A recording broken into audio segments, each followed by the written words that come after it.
The first time I saw her, she was leaning over the edge of the observation deck, her long ears catching stray lights like antennae scanning the cosmos for trouble. I had been minding my own business, juggling a crate of zero-gravity protein cubes, which was already a risky endeavor when the ship decided gravity was optional. One slip, one tumble, and the entire deck could turn into a galactic food fight. Of course, that's exactly what happened. The cubes slipped from my fingers, floated upward in slow arcs, and wouldn't you know it, landed squarely on her boots. She didn't even blink at first. She just stared, her eyes sharp and impossibly green, like they had swallowed the auroras of a dozen planets. Then she looked at me, and I swear I saw her long ears twitch in something that could only be described as mild annoyance mixed with curiosity. "Really?" she said, her voice melodic but cutting like a carefully tuned laser scalpel. "Is this how humans greet the noble?" I opened my mouth, tried to explain physics, zero gravity, the cubes, the imminent threat of me falling flat on my face, but nothing sounded good. Instead, I raised a hand in what I hoped was a polite gesture, which ended up looking more like I was waving at an imaginary parade. "Ah, hello," I said, hoping charm alone could save me. She didn't laugh. She tilted her head, ears flicking like radar dishes, and I realized something important. This woman could sense my panic without even touching me. A long moment passed. Then a small, almost imperceptible smile curved her lips. It was brief, like a comet flashing across a dark sky, but it told me I hadn't completely embarrassed myself. That was a victory, a tiny, ridiculous victory. I held out a small box, careful not to let it float away into orbit. I brought you something," I said, trying to sound casual even though my heart was thumping like an angry drumbeat. She raised an eyebrow, one ear twitching in that precise way that said, "I'm both interested and highly skeptical." "Why?" she asked, tilting her head further. "Why did you bring this?" I grinned because humor had to work here. "Well, I figured if the cubes didn't impress you, maybe a human trinket would. Also, I wanted to distract you from your, incredibly intimidating presence." Her ears flicked sharply at the word intimidating, which made me panic for a fraction of a second. Was that bad? Too much? Too little? She reached for the box anyway, fingers brushing mine. Her touch was light, precise, and electric in a way that made me rethink all my life choices. She opened it, revealing a small ring carved from a meteorite, its surface catching the light of distant stars like it had swallowed them whole. Her eyes, wide and calculating, narrowed as she turned it over in her hands. "It's interesting," she said finally, with an inflection that suggested she could be insulted, delighted, or both. "Why did you buy it?" I hesitated because this was the moment humans get wrong in every interstellar movie ever made. You either stumble over the explanation or make it too poetic and sound like a cheesy transmission from a lovesick AI. I opted for honesty with a sprinkle of humor. "I bought it because, frankly, I wasn't sure if you'd take my head off otherwise. Also," I added, hoping my grin would soften the danger of my words, "it seemed like something that could survive a hostile environment." "Like you, I assume." She blinked, one long ear flicking upward, and I could swear she was trying not to laugh. I didn't know aliens could suppress laughter that gracefully, but apparently she could. "You're ridiculous," she said. "Do humans always operate like this?" "Only on Tuesdays," I replied immediately because improvisation is my specialty. "And Wednesdays and the occasional cosmic emergency." Her lips twitched. I counted that as a win. We spent the next hour orbiting the ship's observation deck, exchanging sarcastic commentary while the stars drifted by in impossible patterns. She told me about her homeworld, a place of glass towers and bioluminescent gardens, where every citizen's worth was measured by diplomacy points and physical perfection. I made jokes about Earth bureaucracy, comparing it to alien meritocracy, and for a moment her ears perked straight up in genuine amusement. It was subtle, but I caught it. Victory number 2. Then the ship's artificial gravity glitch flickered, and I went sliding toward the railing like a poorly aimed meteorite. She reached out, grabbed me, and hauled me back with effortless strength. I landed on my feet, heart pounding, and realized she was laughing. Not a polite chuckle, full, resonant, musical laughter that made my stomach flip. I hadn't expected that. I hadn't expected anything, really. She examined the ring again, more carefully this time, her fingers tracing the meteorite's faint energy hum. "It's curious," she said. I suppose it's more than just a trinket. Her ears flicked in a way that told me she was thinking, calculating, unraveling something she didn't often admit, that she could be appreciated beyond her titles and strength. I grinned, nudging her lightly with a joke about how meteorites are more loyal than some humans, and she smirked, ear twitching in amusement. The crate of protein cubes, now scattered like little floating comets across the observation deck, reminded me that chaos had a way of introducing opportunity. And maybe, just maybe, giving a gift, cracking a joke, and surviving a zero-gravity mishap could do more than I'd ever imagined. Her gaze met mine across the deck, long ears catching the light, eyes reflecting distant galaxies, and I realized the universe was suddenly smaller, funnier, and infinitely more intriguing. The ring wasn't the gift, I thought. The laughter, the awkward dancing through near disasters, and the shared ridiculousness, that was the gift. And somehow, against the backdrop of stars, cosmic dust, and the occasional floating sandwich, we were both learning something new about worth, courage, and the strange gravity of human humor.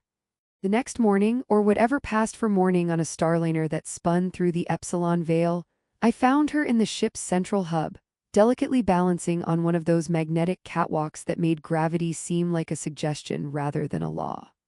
Her long ears twitched in measured disapproval as she saw me approaching, arms crossed and a faint smirk on her lips. "You again," she said, her voice a melody with a sharp edge. "I assume you didn't trip over any more protein cubes today." I waved vaguely, careful not to float into a passing maintenance drone. "Nope. I graduated to anti-gravity sandwiches this time. They're slightly less sticky than cubes." She rolled her eyes, one ear flicking like a radar scanning for idiocy, and I knew she was both judging and amused at the same time. That combination was rare, even among humans. She gestured toward the observation catwalk. "Come, if you're going to follow me around, at least try not to knock yourself into the void." So I followed, arms out, trying to look like I had a purpose, even though the last time I had tried that, I ended up bouncing off the hull like a confused meteorite. The catwalk hummed beneath our boots, a soft vibration that made the ship feel alive, as though it were whispering advice to the unwary. She led me to a section of the hub where holographic star maps floated in midair, each constellation twinkling like it had something to say. "Human," she said, pointing to one of the maps with a perfectly manicured finger, "fetch me the path to Sector K91. Don't make me wait." I squinted at the map, trying to make sense of the dizzying network of hyperspace lanes, wormholes, and gravitational eddies. Sure, no problem," I said, though my mind was already calculating catastrophic ways to mess it up. "I just need to talk to the librarian AI, the one that likes to argue about subspace etiquette." Her ears twitched. "You mean the one programmed to insult anyone who mispronounces quantum coordinates?" "That's the one," I said, pointing to a floating cube that blinked in suspicion. "It's a nightmare, also it makes terrible jokes." She leaned closer, whispering conspiratorially, "Try convincing it that humans invented sarcasm. It's never heard of it and you'll confuse it for hours." I laughed, which startled a passing robotic assistant, causing it to nearly bump into the catwalk railing. She smirked at that, and I realized I was already learning to enjoy the subtle chaos she invited wherever she went. The librarian AI, predictably, refused to cooperate at first, producing a barrage of historical citations about interstellar cartography and a rant about human disregard for hyperspace protocol. I tried to argue, adding sarcastic commentary while she floated beside me, arms folded, ears twitching in silent judgment. After what felt like an eternity of humorous bickering, the AI finally relented, projecting the path we needed in a glowing arc through the hub. We followed it through twisting corridors, dodging cargo crates that floated like slow-moving comets, and I couldn't help making a joke about the ship's Daker. They really should install hazard lights for these floating containers. Or at least a sign, "Beware of flying cubes." She snorted, a soft sound, and her ears twitched like twin sails in the wind. "You're ridiculous," she said, and for a moment I thought she meant it as an insult, but then she added, "I like it." Our next challenge came when the ship's artificial gravity decided to take a nap, and suddenly we were both floating, tethered only by magnetic cuffs and an invisible pull toward the hull. I flailed, trying to look heroic, but mostly succeeding in looking like a confused jellyfish. She reached out and grabbed me with one hand, pulling me toward the wall with effortless strength. My feet swung free, and I muttered something about human grace under pressure. She laughed, full, resonant, ear-flicking laughter, and I realized I hadn't laughed like that in years. We landed on the catwalk, both of us unsteady but alive, and she looked at me with an expression that mixed amusement and genuine curiosity. "You're lucky you're entertaining," she said, nudging me lightly with her elbow. "Most humans would have panicked and floated into the void by now." I grinned, brushing an imaginary speck of dust from my uniform. "I prefer the term interstellar acrobat. It's more flattering." She rolled her eyes again, but the corners of her mouth twitched upward, betraying her amusement. The day wore on with more absurd tasks. I was sent to retrieve a quantum sandwich from a kitchen that insisted on practicing zero-gravity baking techniques, convinced a holographic bartender to give me restricted maps, and even participated in a brief, entirely unnecessary debate with a sentient cleaning drone about the ethics of soap distribution in low-gravity environments. Through it all, she watched, sometimes offering advice, sometimes teasing, but always present, long ears flicking like sensors attuned to every nuance of my ridiculous human behavior. In the quiet moments between tasks, she spoke of her upbringing, the pressures of being an alien diplomat's daughter, the relentless scrutiny of her peers, and the suffocating weight of perfection. I listened, offering humor where I could, but also moments of genuine observation. "You're not just measured by their expectations," I said, balancing a floating cup of coffee on my palm. "You're measured by what you do when no one's looking. That counts more than all the titles in the galaxy." Her ears twitched, then drooped slightly, and I caught the faintest smile, almost invisible like a star behind a cloud. "You're infuriating," she said softly, "and perhaps enlightening." By the time we returned to the observation deck, the sun of a distant star washing everything in gold and violet, I realized something.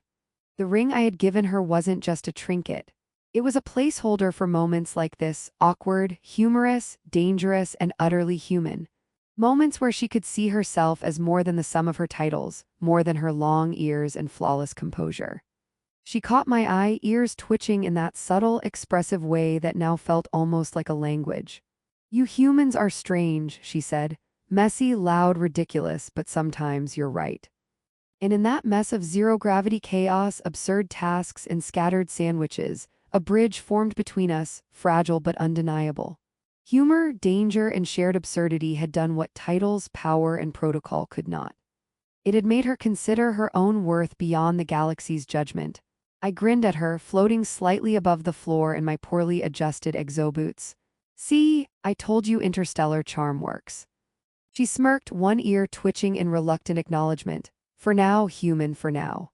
And as the stars spun past the observation deck and the ship hummed its soft, alive song, I realized we were both learning something essential. Even across galaxies, laughter, shared chaos, and a touch of absurdity could speak louder than all the rules in the universe. The airlock hissed, and the faint scent of ionized metal drifted through the corridor as we prepared to step outside the ship. She adjusted her exosuit with precise movements, ears twitching as if they were scanning for any danger or perhaps for my inevitable clumsiness. I followed behind, fumbling with the suit straps, muttering about the complexity of alien engineering. "Honestly," I said, "humans make zero-gravity coffee machines, but you need a degree in quantum physics just to step outside without floating away." She snorted, a short, amused sound that made my ears, or what passed for them on my helmet, tingle.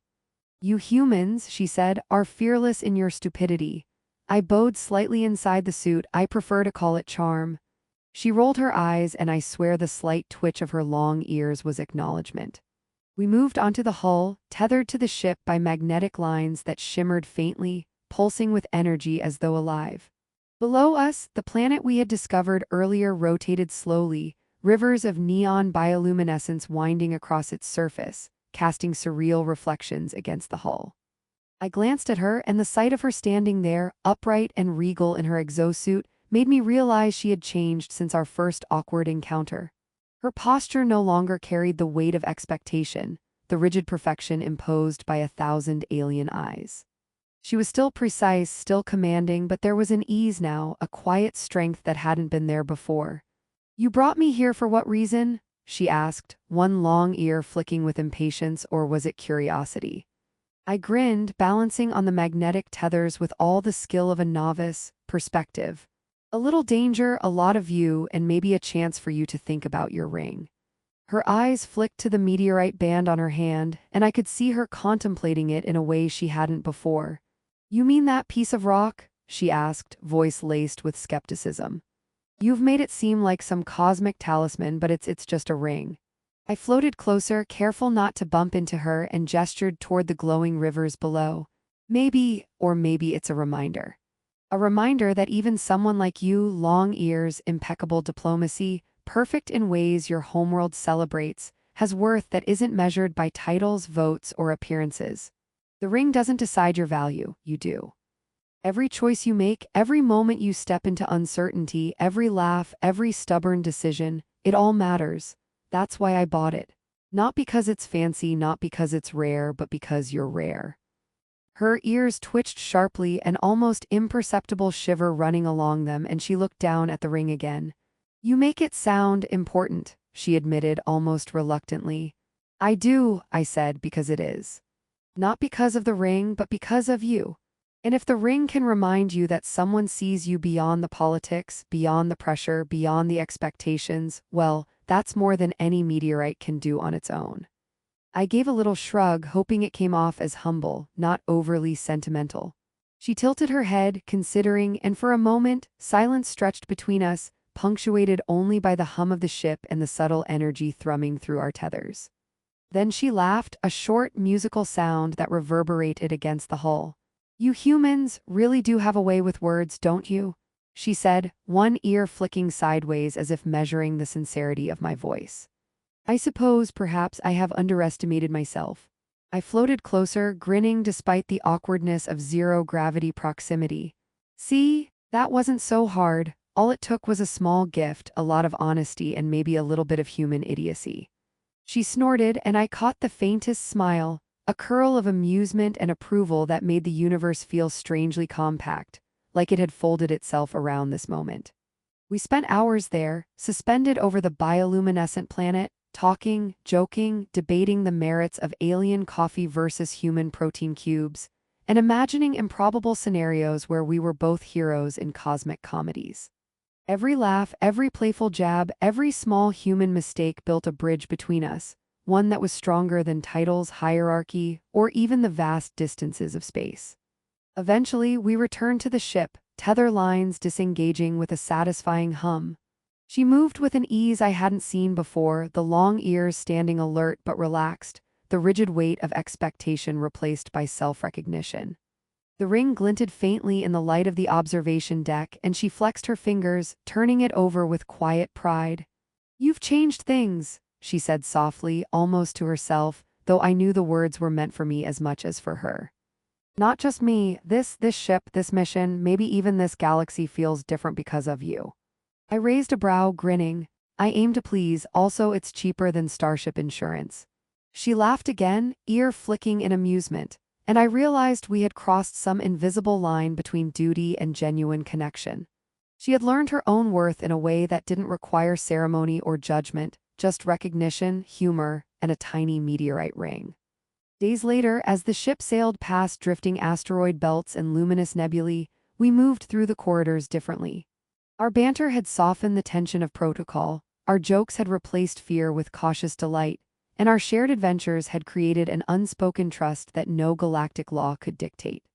She teased, I stumbled, and we laughed, and somewhere between those moments, the vastness of space became less intimidating. I thought about the protein cubes, the floating sandwiches, the zero-gravity mishaps, and I realized they were not failures but punctuation, markers in a story that had grown beyond my expectations. The ring, she, the absurdity of human humor all combined to create something rare, delicate, and unforgettable. Finally, as the observation deck filled with the soft glow of a distant supernova, she approached me, long ears tilted with curiosity and something close to warmth. I understand now, she said, voice steady, why you bought it, and I understand myself a little better too. I smiled, the universe feeling